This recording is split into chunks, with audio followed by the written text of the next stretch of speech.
Hey everyone, welcome to Beat Hazard 2. This is from developer Cold Beam Games, released onto Steam Early Access on October 3rd, the same day as this video is going up. Man, it is hard to believe that it's been 8 years since the first Beat Hazard was released. This is still a game that makes the game around you from the music of what's being played. So this music is formulating what's going on in the game. It's procedurally generating the enemies and the power-ups and everything. So let's go ahead and jump into a game. One thing you'll notice is that the action ramps up and reduces by the type of song it is, whether it be techno, rock, opera, whatever you choose. The game is essentially Asteroids, but with a musical twist and lots of action.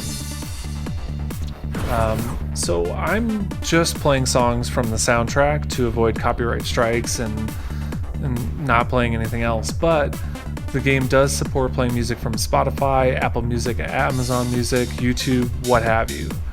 What it does though is it'll grab music from desktop audio, line-in audio, or microphone audio even. So let's just go ahead and start playing. So the game has been known for its really well gamepad support, but I'm playing this with keyboard and mouse. Okay. Did not mean to die that quickly.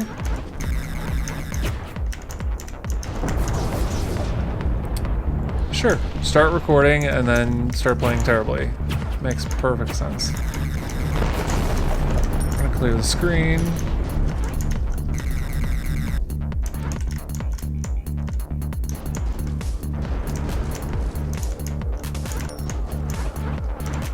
So it's, collecting items, increasing your increasing your multiplier. We're gonna do that again. That was bad. That was really bad.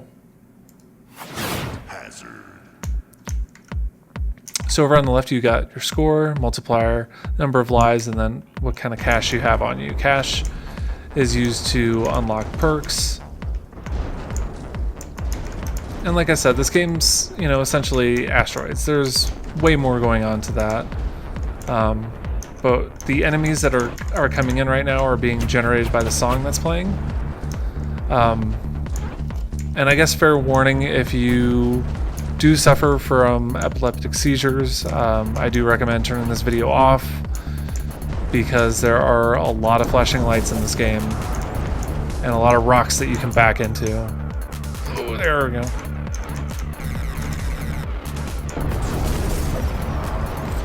This is embarrassing.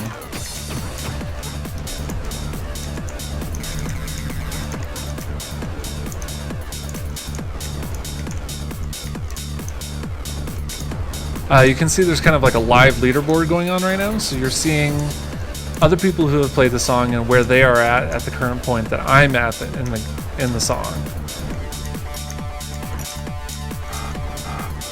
All right, so now we've got a kind of a boss ship that's coming in.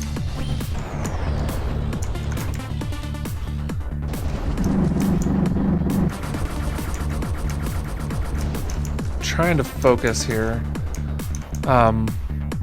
What I really like about these boss ships is like the colored pinwheel that's on them.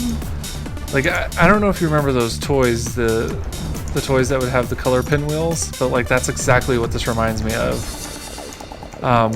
Visually, Beat Hazard 2 is definitely a superior version than its predecessor. The kind of the way the colors are, the overall ship design and everything.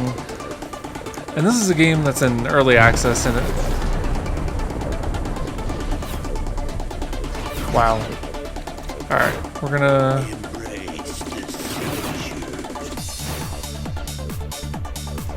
try this again.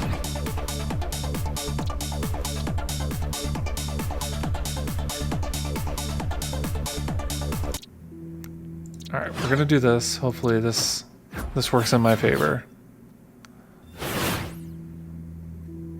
All right.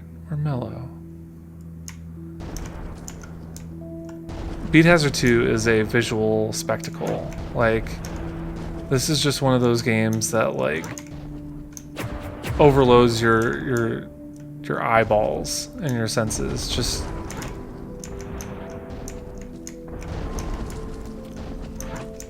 right now we're just blowing up stuff, collecting power-ups, trying to get stronger before, you know, those boss ships come in or like large waves of enemies come in.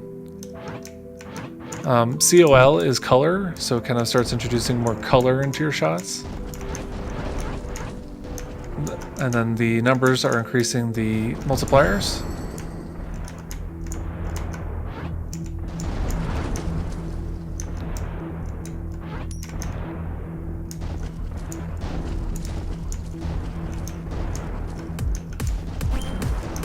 Alright, now that we've got a beat, the kind of color and flashing starts to intensify.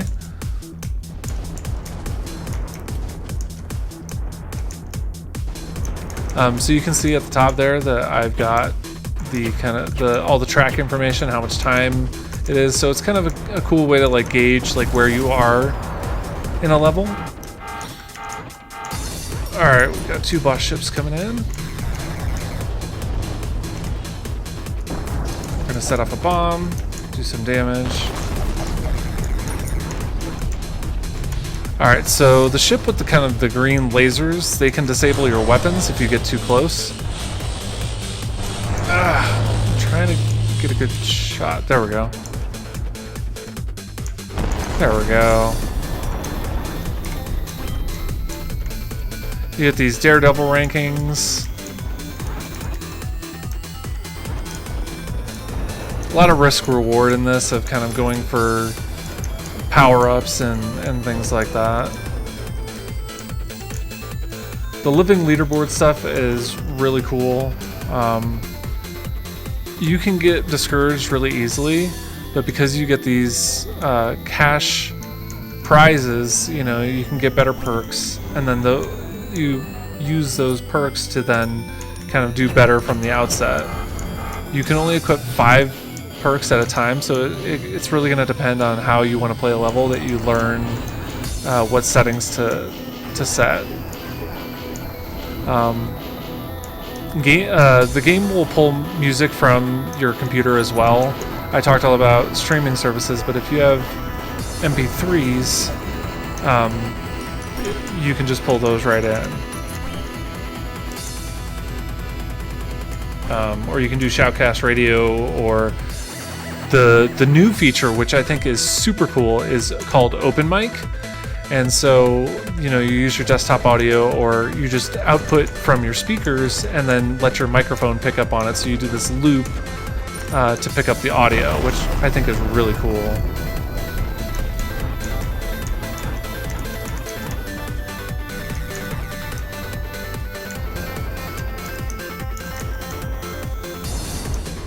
It is really hard to talk and play this game at the same time.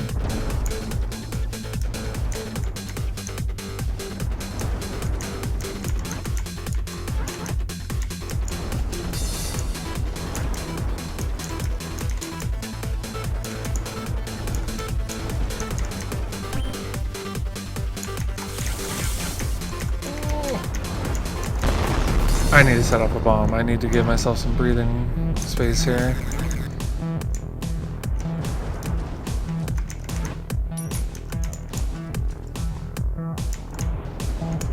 This game is in early access, but it's one of those things that it doesn't feel like it. You know, having a prior game to build this one off of definitely makes things a little bit easier.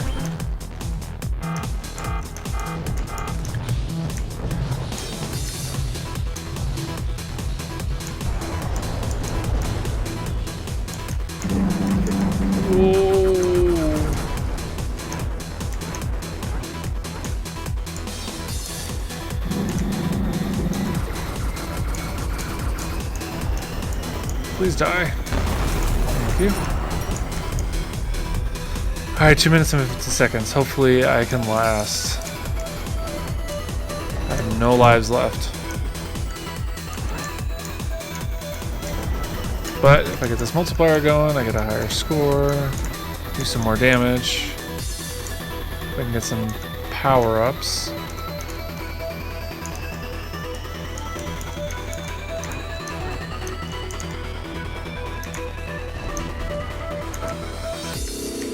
I like the effect of knowing when a ship is going to warp in. That's really helpful.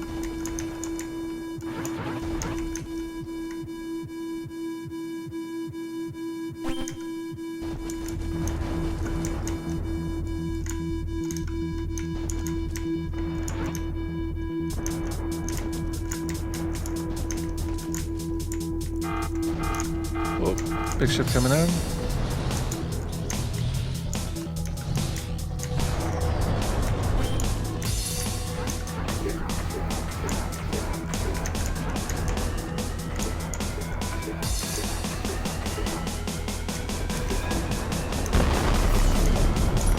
Like, none of those is fun to look at, which is distracting in its own right, but it is really fun to play. Like this, you know, I'm playing the game's soundtrack, which is really good on its own, but like being able to play your own music, like it adds a layer of fun to the game that, you know, you don't normally have. This is why custom soundtracks were so popular on the original Xbox and Xbox 360. Like, these are the things, like, why people built out those systems, is because having your own music in the game adds to your enjoyment of it. And what better way of doing that than in the music game that generates levels based on the music, that generates enemies based on the music, that generates bosses based on the music. Like, it just makes total sense, right?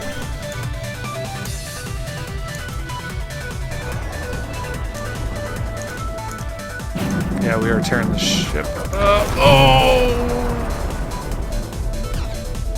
I spoke way too soon. I was so close. Alright, so you'll see that the money from my score, or the score that I earned, is ranking me up. I can choose one perk to unlock. I do die very often, so that's not going to be helpful. I would like some more bombs. And if we go into our perks, I have no slots available. I'm using everything currently.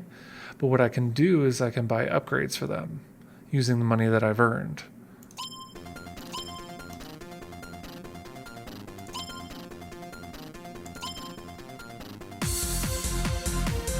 I've got 2 extra lives going, which obviously I need.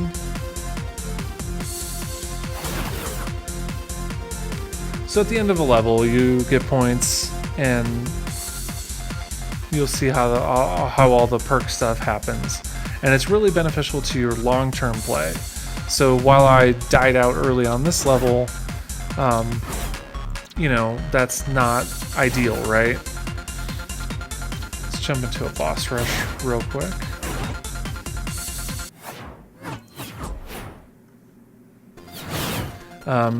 There's, besides the live leaderboards, there's also other leaderboards where it's based on the highest experience you have, track length, whether you're doing boss rush or survival mode. So you're kind of encouraged to play with more high intensity tracks than you would normally play, or anything from maybe the soundtrack.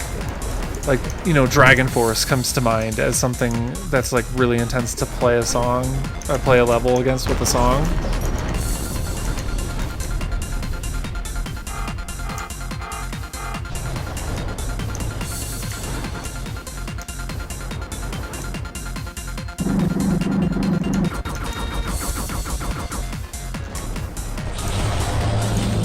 Too close.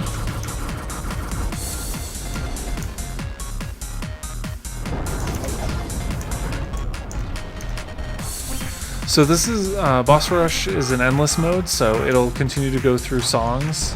So even though if I last like 2 minutes here, it's just going to move on to the next song, and I'm still going to be going through waves of bosses.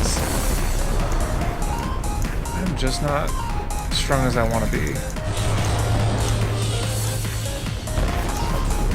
There we go, more power, more color. This game is just chaotic all the time. I mean, Boss Rush mode definitely makes that more of a reality, but man, this is just one chaotic game.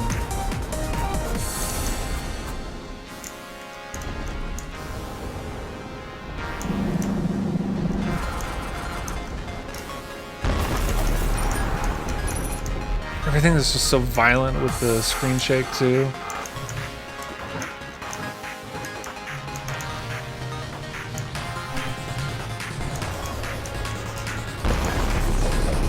Yeah, this is big. I forgot to see what the kiloton size was, but man, this thing's huge.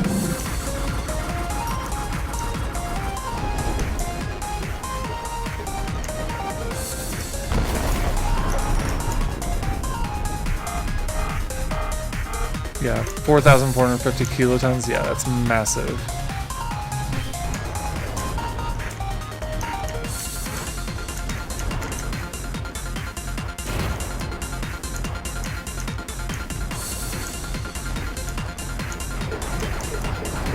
Sorry, I'm not talking. The concentration for this game is kind of a lot.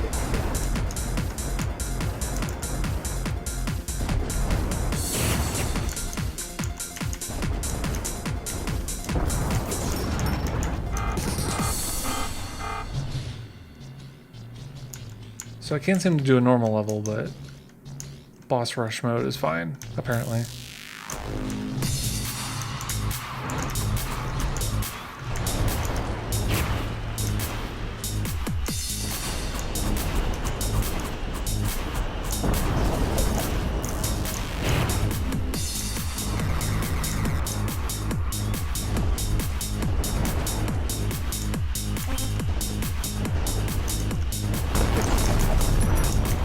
Blowing up ships feels real good.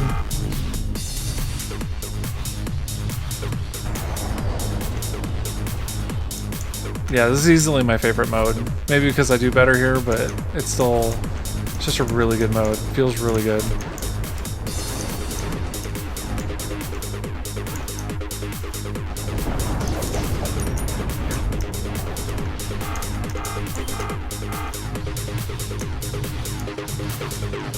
Alright, despite doing really good here, I'm going to hop out. Last thing I wanted to show you is that the game features a really great visualizer that if you just don't want to play the game but you want to have a visualizer to your music, you can just let the game's visualizer do everything and make everything look pretty. I really miss visualizers. It's not something I realized until now is like, and maybe I haven't kept up, but the last time I really remember them being good was in the WinAmp days. I don't know. It's just cool to have something like this. Now, Beat Hazard 2 only begins its early access journey today, but its future is so bright. There's upcoming Steam Workshop, achievements, and trading cards all in the pipeline. More enemies and bosses are to be introduced, but Beat Hazard 2 looks better and feels the same, and that's a compliment. It's such a quality of life improvement to have Beat Hazard 2 now, so I can't wait to see more as it comes along. Because, as it's said, often imitated but never duplicated. Beat Hazard 2 is the true successor, and it's out today on Steam Early Access. You should grab it. Thanks.